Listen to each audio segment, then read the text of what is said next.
శుభమస్తు కార్యక్రమంలో గృహ బలం అంశానికి స్వాగతం. వాస్తుశాస్త్రం కేవలం ఇంటికే కాదు, రోడ్లకే కాదు, మీరు ఇంటిలో పెంచేటువంటి మొక్కలకు కూడాను వర్తింపచేస్తుంది అనేటువంటి విషయాన్ని ప్రతి ఒక్కరూ కూడా గమనించటం గమనార్హం. అయితే మొక్కల విషయంలో ఈ శాస్త్రంలో మనం పాటించవలసినటువంటి స్థానాలు, వాటి తీరు, ఏ మొక్కలు ఎక్కడ నాటినట్లయితే మనకు మేలు జరుగుతుంది, వాటిని ఎలా నాటాలి అనేది కూడాను వాస్తుశాస్త్రం మనకు చక్కగా వివరించింది. ఇంట్లో పెంచుకోవలసిన మొక్కల్లో ముందుగా మనం గ్రహించాల్సింది తులసి. ఎంతో పవిత్రవంతమైన మొక్కగా భావించే తులసిని ఎక్కడ పడితే అక్కడ నాటడం మాత్రం సరికాదు. దీనికి ఒక ప్రత్యేక స్థానాన్ని కల్పించారు వాస్తుశాస్త్రవేత్తలు. ఉత్తరం, ఈశాన్యం లేదా ఇంటికి తూర్పు వైపుగా ఈ మొక్కల్ని నాటాలి అనే విషయాన్ని బాగా గుర్తుపెట్టుకోవాలి. పెద్ద పెద్ద చెట్లు నాటుకోవాలి అని చెప్పేసి భావించేటువంటి వారు ఇంటికి దక్షిణం లేదా పశ్చిమం వైపుగా నాటటం చాలా మంచిది. ఈ రెండు భాగాల్లో లేదా ఏదో ఒకవైపు అయినా సరే మీరు నాటుకోవచ్చు. పొడవుగా ఏపుగా పెరిగే చెట్లను ఉత్తరం, ఈశాన్యం లేదా తూర్పు వైపుగా నాటటం చాలా మంచిది కాదు. దీనివల్ల కుటుంబంలో ప్రతికూల భావాలు కలిగేటువంటి అవకాశం ఎక్కువగా ఉంటుంది అని చెప్పేసి గ్రహించాలి. చిన్న చిన్న మొక్కలు పెంచుకోవాలి అని చెప్పేసి కనుక మీరు భావించినట్లయితే తూర్పు లేదా ఉత్తరపు వైపుగా వేసుకోవటం చాలా మంచిది. ఈశాన్యం వైపుగా మూలగా మాత్రం వీటిని ఉంచరాదు. అలాగే పొడుగ్గా పెరిగేటువంటి చెట్లు నివాస భవనానికి దగ్గరగా మాత్రం ఉండకూడదు. ఈ చెట్లు సూర్యుని నుంచి వచ్చేటువంటి కిరణాలను భవనంపై పడకుండా కప్పివేస్తాయి. కాబట్టి దీనివల్ల ఇంట్లో నివసించేటువంటి వారికి కించిత్తు అపకారాలు జరిగే అవకాశం అధికంగా ఉంటుంది. కాబట్టి అందుకు ఈ యొక్క తత్వాన్ని అర్థం చేసుకొని చెట్టు నీడ భవనం పైన పడకుండా జాగ్రత్త పడాలి సుమా. అలాగే పెద్ద పెద్ద చెట్లను కూడా ఇంటికి దగ్గరగా ఉండేలా వేయకూడదు.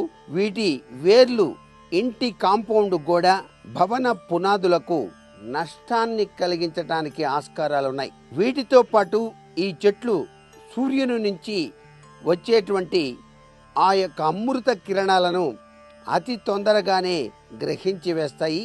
వీటి వల్ల భవనానికి మంచి చేసేటువంటి సూర్యుని కిరణాలు ఆ భవనానికి చేరకుండా పోతాయి. కాబట్టి చెట్లు కొమ్మలు నివాసం ఉంటున్న భవనానికి తగలకుండా జాగ్రత్త వహించటం ఎంతైనా అవసరం. రాళ్లతో తయారు చేసిన శిల్పాలు, రాక్ గార్డెన్స్ వంటివి నివాస ప్రాంతంలో మీరు ఏర్పాటు చేయాలి అని చెప్పేసి భావించినట్లయితే వాటిని నైరుతి వైపుగా మీరు పెట్టుకోవచ్చు.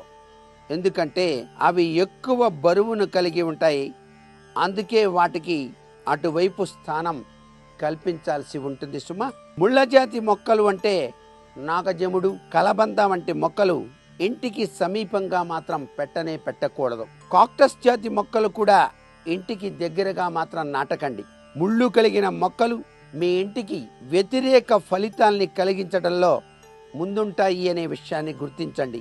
అందుకే వీటిని నాటకపోవటమే మంచిది అనే విషయాన్ని గుర్తెరగండి. ఒకవేళ వీటిని పెంచుకోవాలి అని చెప్పేసి మీ మనసు భావిస్తే ఇంటికి కాస్త దూరంగా ప్రత్యేక ప్రాంతాన్ని ఎంచుకొని అక్కడ పెంచుకోవటం మీ ఇష్టం. మంచి చేసేటువంటి మొక్కలు ఉన్నాయి మనకి, చక్కటి యోగాన్ని కలిగిస్తాయి. కొబ్బరి, వేప, తమలపాకు, చందనం, నిమ్మ, పైనాపిల్, బిల్వ, బాదం, పనస, దానిమ్మ, మామిడి, ఉసిరి వంటి మొక్కలన్నింటినీ కూడా ఇంటి పరిసర ప్రాంతాల్లో నాటుకోవటానికి ఆస్కారం ఉంది. కానీ నిమ్మ, దానిమ్మ అనేటువంటి ముళ్ళ చెట్లు దూరంగా ఉండటం మంచిది. మర్రి, రావి వంటివి పవిత్రవంతమైన చెట్లే కానీ ఇటువంటి చెట్లు ఇంటి యొక్క పరిసర ప్రాంతాలలో నాటటం కన్నా దేవాలయాల వంటి ప్రాంతాల్లో నాటటం చాలా మంచిది. పవిత్రవంతమైనటువంటి స్థలాల్లోనూ వీటిని నాటవచ్చు సుమా. అల్లుకునే స్వభావం కలిగినటువంటి తీగ జాతి మొక్కలను బిల్డింగ్ లేదా కాంపౌండ్ గోడ సపోర్టుగా పెరగనివ్వకూడదు.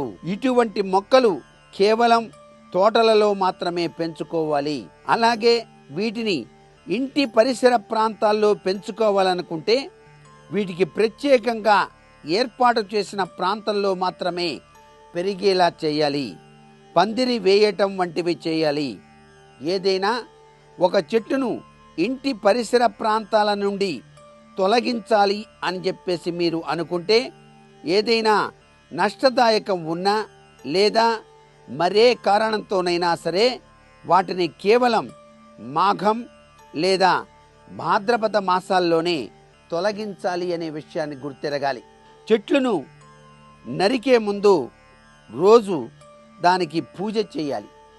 చెట్టును నరకాలి అని చెప్పేసి మీరు భావించినప్పుడు ఆ చెట్టును నరికేటువంటి ముందు రోజే దానికి పూజ చేయాలి. అలాగే పూర్తిగా వేళ్లతో సహా తొలగించి వేయాలి. కేవలం మొదలు వరకు తీసివేసి వేళ్లను అలాగే ఉంచటం శ్రేయస్కరం కాదు. దాని స్థానంలో మరో మొక్కను నాటేందుకు ప్రమాణం చేయాలి. అది కూడా 3 నెలలలోపే చేయాలి అనే విషయాన్ని గుర్తెరగాలి. అలాగే మరో విషయాన్ని కూడా గుర్తుపెట్టుకోవాలి. చెట్టు నరికిన తరువాత అది కూలిపోయే దిక్కు కూడా చాలా ముఖ్యం. అందుకే తూర్పు లేదా ఉత్తరం వైపుగా లేదా నైరుతి వైపుగా పడేలా జాగ్రత్త తీసుకోవటం సర్వ విధాల శ్రేయోదాయకం.